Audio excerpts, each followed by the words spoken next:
The gymnasium falls silent as the ball leaves Jaden Mitchell's fingertips. Spinning through the fluorescent lights of Lincoln High's packed arena.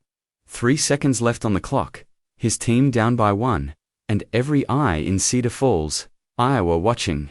The skinny kid who spent 3 years riding the bench. His heart pounds against his ribs like a caged bird, sweat stinging his eyes as memories of every laugh, every dismissive glance, every, "Why are you even here?" flood his mind in slow motion. The state championship hangs in the balance not just for him, but for his mum working double shifts at the diner. For Coach Williams, who took a chance on the kid nobody believed in, for a team that finally saw past his quiet exterior. The crowd that mocked him minutes ago now holds its collective breath, watching their underdogs Hail Mary arc toward destiny. Time freezes in that moment between release and result, between doubt and vindication, between the boy who was overlooked and the young man who refused to quit. In small-town Iowa, where basketball is religion and Friday nights belong to the court, moments like these become legend stories passed down through generations of corn-fed dreamers who dared to believe in impossible shots. But to understand how Jaden Mitchell earned this moment, how a benchwarmer became his team's last hope, we need to go back to where it all began. Back to the kid who learned that sometimes the loudest victories come from the quietest hearts. Hello my friends, before we continue our story, leave your like, share the story and subscribe to the channel. Thank you. Cedar Falls, Iowa sits nestled between endless cornfields and the Cedar River. A town of 40,000 where everyone knows everyone and high school. Basketball dominates winter conversations at Murphy's Coffee Shop and Hy-Vee grocery store. The water tower painted with the Lincoln High Cardinals logo watches over modest 2-story homes, family farms, and the gleaming gymnasium that serves as the town's cathedral. Main Street bustles with John Deere dealerships, Casey's gas stations, and Friday night anticipation that builds throughout each bitter Midwestern winter. This is where dreams are measured in three-pointers and state tournament banners. Where a good jump shot can earn you free pie at the local diner and a college scholarship can save a family from generational debt. Jaden Mitchell lived in a cramped apartment above Rosie's diner with his mum, Sandra, a single mother who'd been slinging hash browns and coffee since he was in elementary school. At 16, Jaden stood 6'1", but weighed barely 150 pounds. All elbows and knees with unruly brown hair that stuck up no matter how much gel he used. His mum worked the morning shift downstairs and the evening shift at the truck stop, leaving Jaden to walk himself to school and heat up leftover meatloaf for dinner. "Basketball's your ticket, baby," she'd tell him while counting tips on their second-hand kitchen table. "Just gotta keep shootin', even when nobody's watchin'." The apartment walls were thin enough to hear the regulars downstairs arguing about the Cardinals' chances at state, never mentioning the coach's son who got all the playing time. Every day after school, Jaden would slip into the gym through the side door, hoping to avoid the stares and whispers from classmates who wondered why the scrawny kid even bothered showing up to practice, while stars like Tommy Henderson and Marcus Webb ran drills with the intensity of college prospects. Jaden worked on his shot in the corner, perfecting a form that his dad had taught him before disappearing when Jaden was 12. Elbow under the ball, follow through like you're reaching into a cookie jar. His father had said during countless driveway sessions, back when promises still meant something. Now, the only reminder of those days was the worn basketball in Jaden's backpack and a shooting motion, so pure it made assistant coach Riley shake his head in wonder. Coach Williams had inherited Jaden when the boy was a sophomore, a quiet kid who made every practice but never complained about limited playing time, never demanded explanations for being passed over. "Mitchell's got a sweet stroke," Williams would tell his wife over dinner. But the game's about more than just shooting. The truth was simpler and more brutal. In a town where basketball scholarships represented escape from factory jobs and family farms, coaches played the kids who looked the part, who filled out uniforms and commanded respect from officials. Jaden looked like he'd blow away in a strong wind, despite shooting 85% from the free throw line and possessing range that extended well beyond the three-point arc. During scrimmages, when the starters rested, Jayden would light up the scoreboard. But, come game time, he'd watch from the bench as less accurate shooters got their chances. The breaking point came during a Tuesday practice in January, when senior captain Tommy Henderson started calling Jayden Stringbean loud enough for everyone to hear. "Yo, Stringbean, grab my water bottle," he'd command, treating the junior like a team manager instead of a teammate. The other players laughed. Not cruelly, but not kindly either. The way teenagers laugh when someone else becomes the target instead of them. Jayden never responded, just retrieved the water and kept shooting, his jaw tight but his form perfect. Coach Williams noticed but said nothing. Caught between maintaining team chemistry and protecting a kid who reminded him of himself 30 years ago. That night, Jayden stayed after practice until the janitor kicked him out.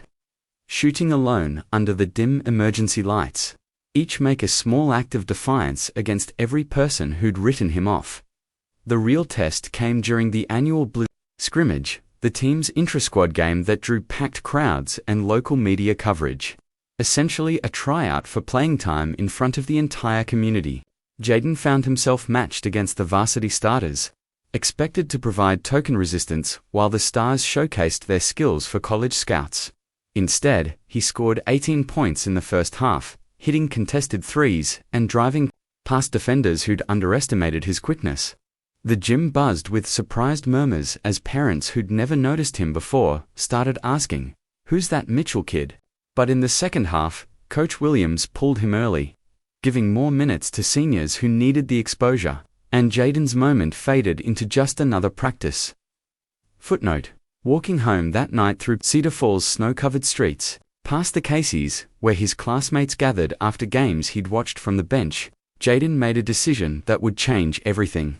He wouldn't quit, wouldn't transfer, wouldn't let the laughter and overlooked moments break his spirit.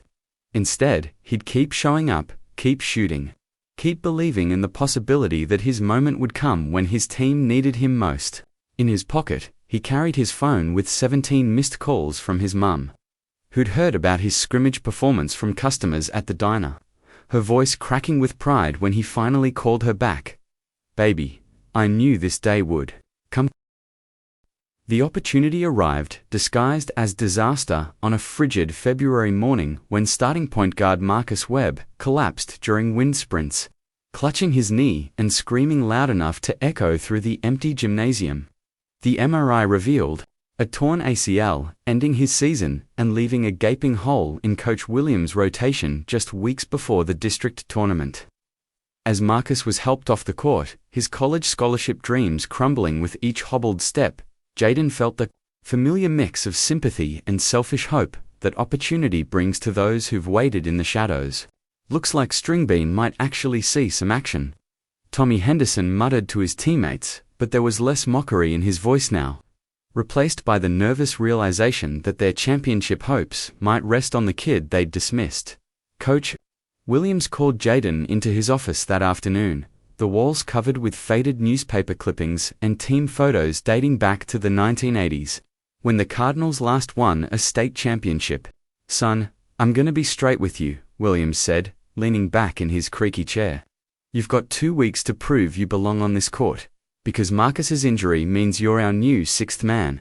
The weight of those words settled on Jayden's thin shoulders like a varsity letter he'd never earned, heavier than any expectation he'd carried while riding the bench. Williams continued, his voice softer now. "I've watched you these past 2 years, Mitchell. You've got something special. But this team needs more than just shooting. You ready to step up when it matters?" That evening, at Rosie's Diner, Sandra Mitchell could barely contain her excitement as she served up meatloaf specials and coffee refills, telling every customer about her son's promotion to the rotation. "Always knew that boy had it in him," declared Earl Hoffman, a regular who'd played for the Cardinals in the 70s. "Quiet ones are always the most dangerous, come crunch time." But not everyone shared the enthusiasm.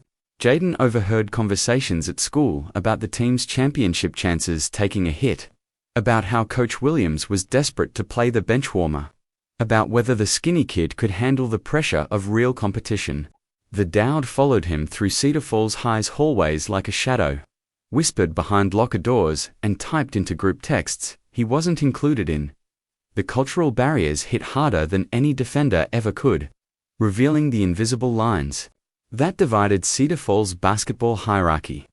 Tommy Henderson and the other starters came from families with money dads who owned car dealerships and corn operations, moms who organized Booster Club fundraisers and drove luxury SUVs to away games. Jaden's mum served their family's breakfast on weekends, taking their orders with a smile while they discussed their son's college prospects and scholarship offers. "Different worlds, baby," Sandra told him one night while counting her tips. "But talent don't care about your address, and neither does that basketball hoop." Still, Jaden felt the weight of representing not just himself, but every kid in Cedar Falls who didn't have a trust fund or legacy admission waiting at Iowa State. Coach Williams became more than just a coach during those crucial weeks, transforming into the father figure Jaden had been missing since age 12. "Your daddy taught you to shoot," Williams observed during an after-practice session, watching Jaden drain 30 consecutive free throws, "but I'm gonna teach you how to compete." The lessons went beyond X's and O's, covering everything from how to call plays in traffic to demanding respect from officials who might see a skinny kid instead of a legitimate threat. Williams shared stories of his own playing days at Northern Iowa, when coaches told him he was too slow for Division I basketball. How he'd proven them wrong through pure determination and an understanding that basketball was as much mental as physical.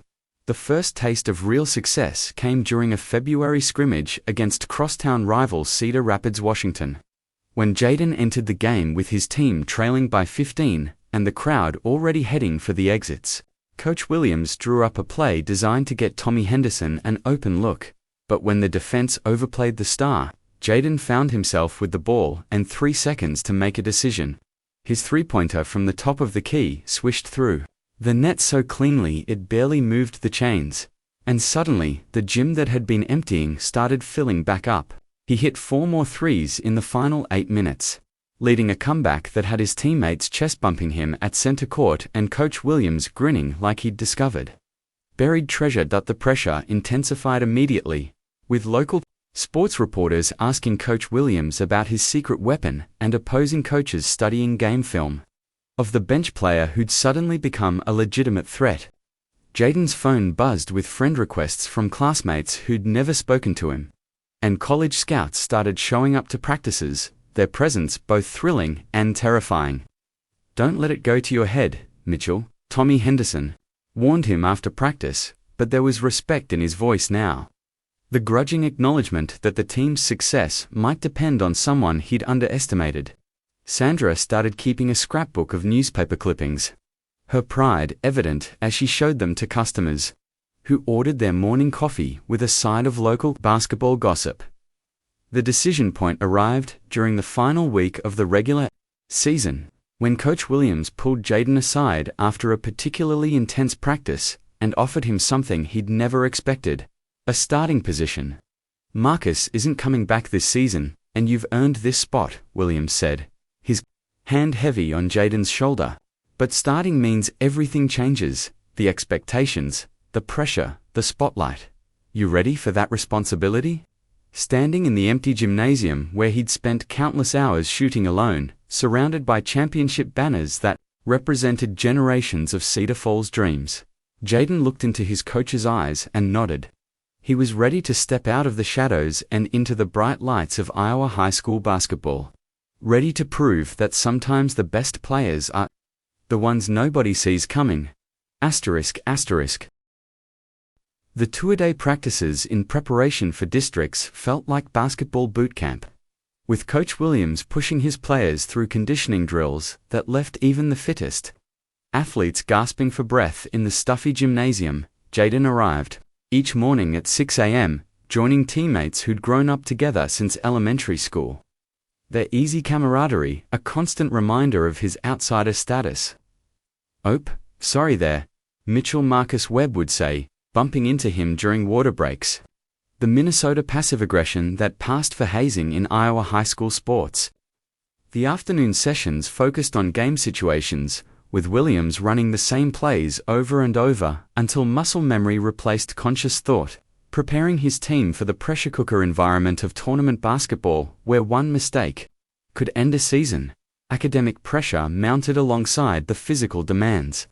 As Jaden struggled to maintain his B average while dedicating every free moment to basketball preparation, his advanced placement history teacher, Mrs. Chen, understood the situation, but couldn't bend deadlines for athletic commitments. Leaving Jaden to complete essays about World War II, while icing his knees after practice. Basketball won't last forever, Mr. Mitchell, she reminded him during our after-school conference. Her concern, genuine, but adding another layer of stress to his already overwhelming schedule. Sandra helped when she could, quizzing him on vocabulary words during her dinner breaks at the diner. But her own education had ended at high school graduation, leaving Jaden to navigate college prep coursework largely alone. The social dynamics of suddenly being thrust into the spotlight proved more challenging than any defensive scheme Cedar Falls opponents could devise. Girls who'd never noticed him before started sitting near him at lunch, their attention flattering but confusing for someone who'd spent 3 years invisible in the hallways. "Heard you're gonna be our savior," joked Ashley Martinez, the homecoming queen whose boyfriend played football, her comment carrying just enough sarcasm to keep Jaden guessing about her sincerity. Meanwhile, his old lunch table, the collection of band nerds, theater kids, and academic overachievers who'd accepted him without question, seemed increasingly distant. Their conversations about mock trial competitions and college application essays feeling foreign after months of basketball immersion. The first major physical obstacle came during a practice scrimmage when Jaden landed awkwardly after a contested layup, his ankle rolling with a sickening pop that sent him sprawling across the hardwood. The training room examination revealed a severe sprain, not serious enough to require surgery, but painful enough to sideline him for 2 weeks of crucial preparation time. Coach Williams tried to hide his panic, but Jaden could see the fear in his eyes, fear that their championship hopes might slip away with their unlikely star's injury. "Ice it, elevate it, and pray," the trainer advised, wrapping Jaden's ankle in so much tape it looked like a white boot. That night, lying in bed with his foot propped on pillows, Jaden stared at the ceiling and wondered if this was how dreams died, not in a blaze of glory, but in the sterile silence of a training room. The competition introduction came via game film sessions in Coach Williams' classroom, where the team studied opponents who dominated Iowa basketball for decades, their players bigger, faster, and more experienced than anyone Cedar Falls had faced during the regular season. West High's 6'8" center had already committed to Iowa State, while City High featured twin guards who'd been playing AAU basketball since middle school, their highlight reels looking like something from college rather than high school competition. "These boys don't know you exist," Williams told his team during one particularly intense film session. "That's gonna be our advantage. They'll prepare for Tommy and Marcus, but they won't see you coming, Mitchell." The psychological warfare of tournament basketball had begun, each team trying to gain mental advantages before they ever stepped on the court. His support system rallied during the darkest moments, with teammates who'd initially resented his promotion beginning to understand that their success was intertwined with his development. Tommy Henderson started staying after practice to work on chemistry, running pick-and-roll drills until their timing became instinctive.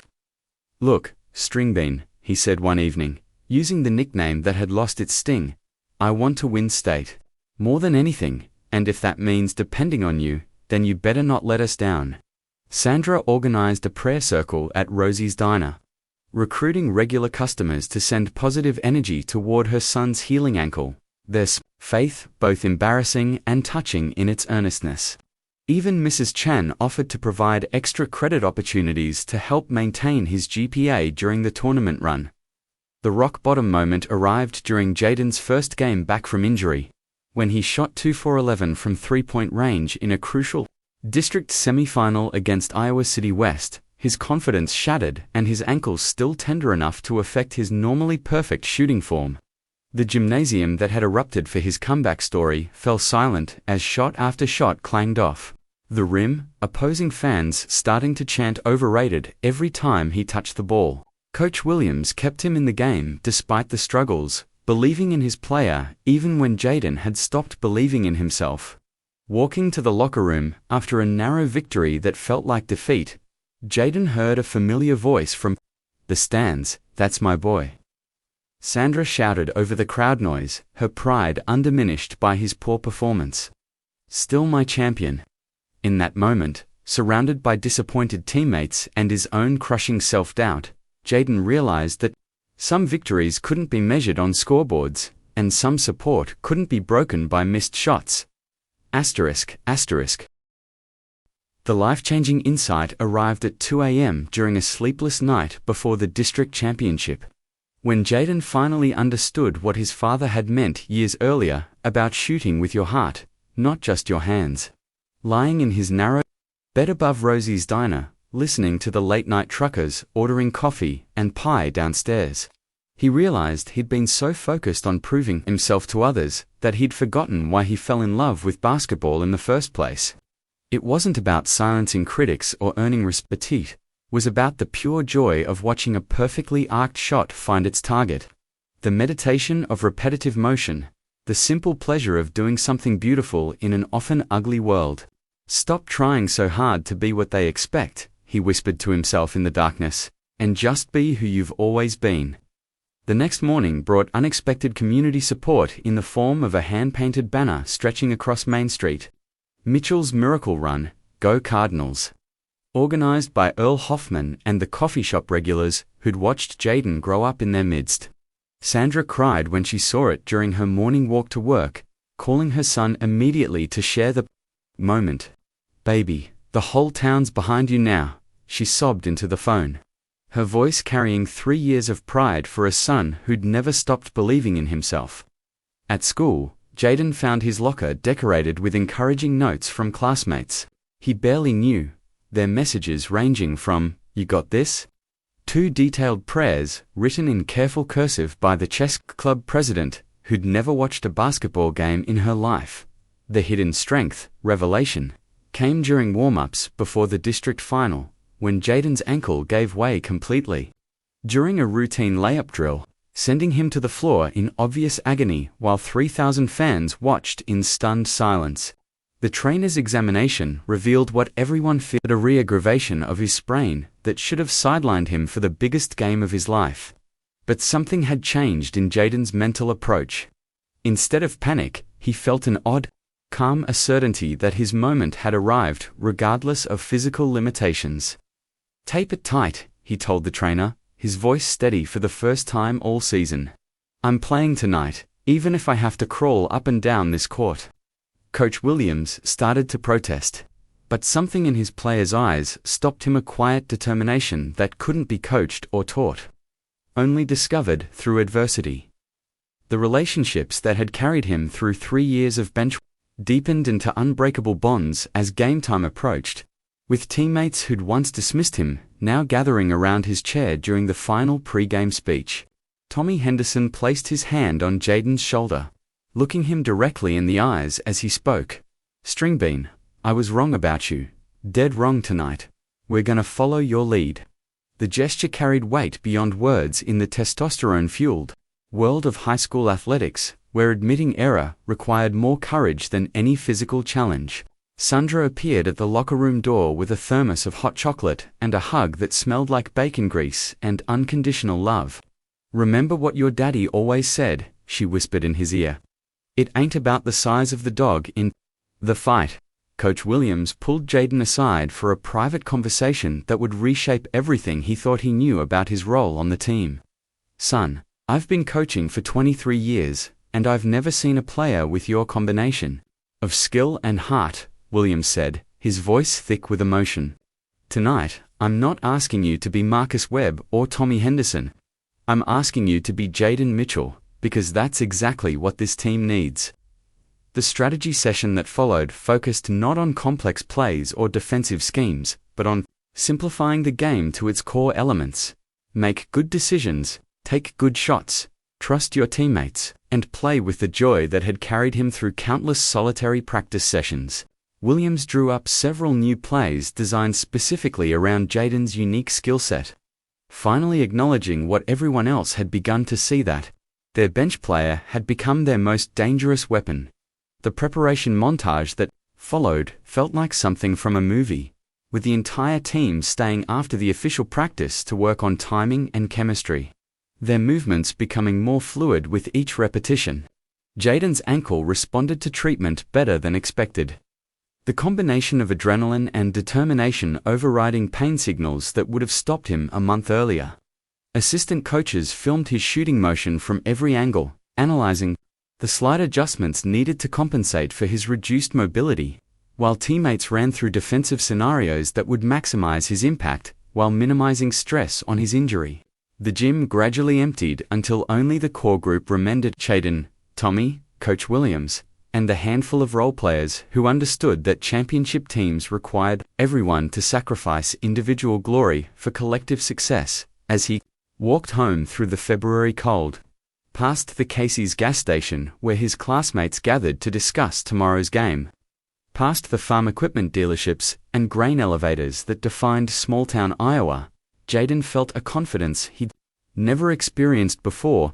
Not the false bravado of someone trying to convince himself he belonged, but the quiet certainty of a player who finally understood his purpose. Tomorrow's game wouldn't be about proving his critics wrong or validating years of patient waiting. It would be about doing what he'd always done best, just on the biggest stage Cedar Falls could provide. The boy who'd spent 3 years in the shadows was ready to step into the light. Not as someone pretending to be a star, but as himself, and that he realized was more than enough. The district championship game against Iowa City West unfolded under the bright lights of the University of Iowa's Carver Hawkeye Arena, where 15,000 seats created an atmosphere that swallowed Cedar Falls' modest gymnasium hall and made every sound echo like thunder. Jaden had never played in front of more than 2,000 people, but stepping onto the same court where NBA players had once competed felt like entering a cathedral built for basketball worship. The crowd was split evenly between red-clad Cardinal fans who'd driven 2 hours through Iowa farmland and the blue and gold supporters of West High, their chants creating a wall of sound that made normal conversation impossible. ESPN cameras captured every warm-up shot for their highlight packages, while college scouts filled an entire section with notepads and radar guns, measuring every aspect of performance for future scholarship discussions. The opening minutes belonged entirely to Iowa City West, whose size and athleticism dominated both ends of the court as they built a quick 12-2 lead that had Cedar Falls fans shifting nervously in their seats. Their 6'8" center, bound for Iowa State in the fall, scored at will against Cedar Falls' smaller frontcourt, while their experienced guards picked apart defensive schemes that had worked all season against lesser competition. Jaden's first 3 shots missed badly, his nerves obvious as he rushed his normally textbook shooting motion, each miss drawing sympathetic groans from the Cardinal faithful who'd pinned their championship hopes on their unlikely star. Coach Williams called timeout after 6 minutes, his team trailing 18-7 and looking overwhelmed by the moment. "Forget the crowd, forget the cameras," he shouted over the arena noise. "This is still just basketball, and we're still the team that got here." The play-by-play tension escalated throughout the second quarter as Cedar Falls clawed back within striking distance, their defensive pressure forcing turnovers that led to easy baskets in transition. Tommy Henderson provided the spark with a thunderous dunk that brought the Cardinal fans to their feet, but West responded immediately with a three-pointer that seemed to answer every Cedar Falls threat. Jaden found his rhythm midway through the period, hitting back-to-back threes that cut the deficit to 34-31 and forced West's coach to call timeout, his animated gestures suggesting concern about the quiet kid who'd been absent from their scouting reports. The crowd noise reached deafening levels as momentum shifted. Iowa farmland pride matching. Big school confidence in a battle that represented everything beautiful about March basketball madness. Internally, Jaden fought demons that had nothing to do with basketball as halftime approached with his team trailing 42-38, the score close enough to taste victory but distant enough to feel defeat's cold breath. Every missed shot brought back memories of 3 years on the bench. Every made basket from opponents echoed with voices that had called him too small, too slow, too quiet to matter when games were decided. This is it, he told himself, during a free throw attempt that would cut West's lead to 2 points. This is why you never quit, why you kept shooting in empty gyms, why you believed when nobody else did. The ball left his hands with perfect rotation, swishing through the net as 15,000 people held their breath, and suddenly, Jaden Mitchell wasn't the benchwarmer anymore. He was exactly where he'd always belonged. ****. Team dynamics shifted dramatically in the third quarter, as Cedar Falls role players stepped up with performances that turned supporting actors into leading men. Their collective effort creating opportunities that no individual star could generate. Alone, point guard Devin Rodriguez, filling Marcus Webb's position admirably all season, began finding Jaden in perfect position with passes that seemed to anticipate where he'd be, rather than where he was. Their chemistry built through countless practice hours finally paying dividends on the biggest stage. Tommy Henderson, initially frustrated by sharing spotlight with his quieter teammate, embraced his role as decoy and rebounder, setting crushing screens that freed Jaden for open looks while crashing the boards with determination that inspired everyone wearing Cardinal red. Even the bench players contributed crucial minutes when starters got into foul trouble, their energy and fresh legs helping maintain pace during the most critical moments of the season. The pivotal moment arrived with 1:47 remaining in the fourth quarter, Cedar Falls trailing 67-65 in a game that had featured 12 lead changes and enough drama to satisfy any Hollywood scriptwriter. West Stargard stole what appeared to be an easy Cedar Falls possession, racing toward what seemed like a back-breaking basket that would push their lead to 4 points with time running short. But Jaden, playing through ankle pain that would have sidelined him earlier in his career, sprinted the length of the court with desperate determination and stripped the ball cleanly just before the layup attempt, sending both players tumbling into the padded stanchion while 15,000 fans erupted. In surprise, the steal led to a timeout that allowed Coach Williams to draw up the most important play of his coaching career, a simple screen and roll, designed to get his most reliable shooter an open look at the three-point line that could give them their first lead since early in the game. Victory came not with the dramatic buzzer beater that Hollywood scripts would demand, but with the quiet execution of fundamentals mastered through 3 years of patient preparation. As Jaden calmly sank to free throws with 8 seconds remaining to seal a 73-71 triumph that sent Cedar Falls to the state tournament for the first time in 15 years, the celebration that followed transcended sports, becoming a small-town validation party as Cardinal fans stormed the court and lifted their unlikely hero on shoulders that had grown stronger through adversity and more determined through doubt. Sandra Mitchell fought through the crowd to reach her son, tears streaming down her face as she hugged the boy who'd never stopped believing in himself, while Coach Williams stood at midcourt with arms raised, finally understanding that the best players aren't always the most obvious ones. In the post-game interview, with cameras capturing every word for posterity, Jaden looked directly into the lens and spoke the truest words he'd ever uttered. "They used to laugh when I took the shot, but we're not laughing now, we're going to state, and this is just the beginning." The immediate aftermath of Cedar Falls' district championship victory transformed their small Iowa town into something resembling a movie set, with local television stations broadcasting live from Main Street and newspaper reporters interviewing anyone willing to share their thoughts about Jaden Mitchell's remarkable transformation. Rosie's Diner became an unofficial celebration headquarters, with Sandra Mitchell serving coffee and pie to customers who wanted to relive every moment of their hometown hero's triumph. Her pride evident in the way she'd pause mid-order to show strangers the newspaper clippings already accumulating in her scrapbook. Earl Hoffman and the coffee shop regulars organized an impromptu parade through downtown Cedar Falls, complete with fire trucks and the high school marching band, their joy representing the pure happiness that small communities experience when one of their own achieves something extraordinary. Even rival schools' fans approached Jaden with respect during the following week. Their acknowledgement of his performance, carrying weight that no participation trophy could ever match.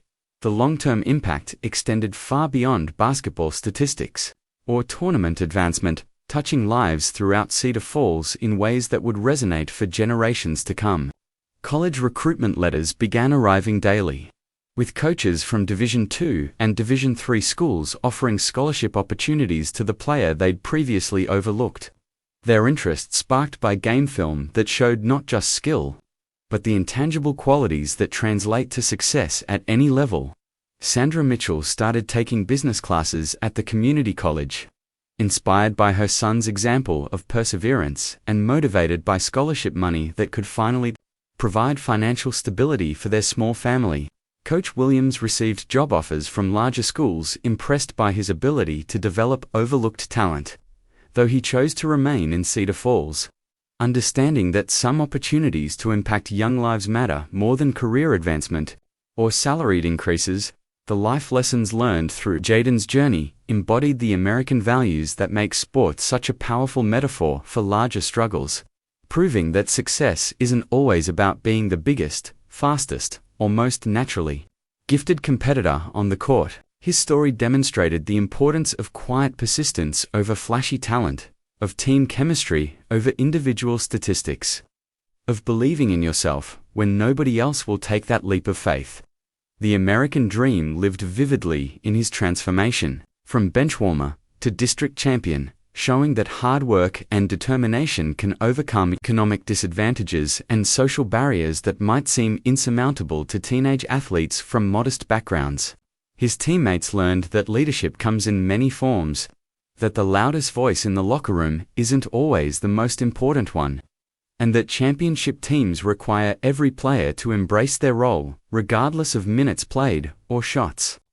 Attempted Jaden Mitchell's character transformation from invisible benchwarmer to confident leader happened gradually, built through countless small moments of growth rather than any single dramatic revelation, reflecting the reality that most personal development occurs through daily choices rather than life-changing events. The boy who'd once retrieved water bottles for teammates without complaint became someone who commanded respect through performance and earned admiration through humility, never forgetting the lessons learned during 3 years of patient waiting and persistent improvement. His relationship with his mother deepened as they shared the excitement of scholarship opportunities and college visits.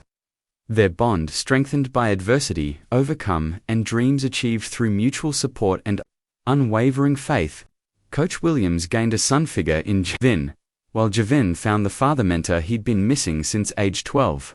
Their connection proving that sometimes the most important relationships develop through shared struggles and common goals. The ripple effect of his success inspired other overlooked athletes throughout Iowa to continue pursuing their dreams, despite limited playing time or lack of recognition.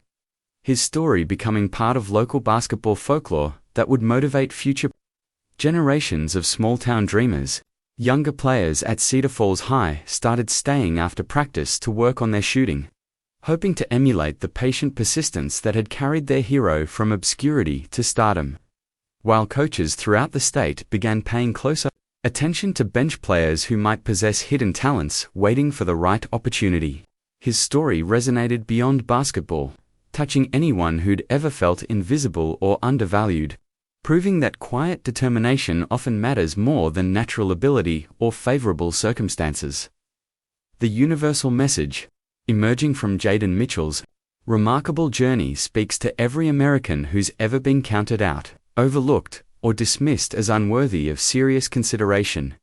Your moment will come if you're prepared when opportunity knocks, and the people who laugh at your dreams today might be cheering your success tomorrow.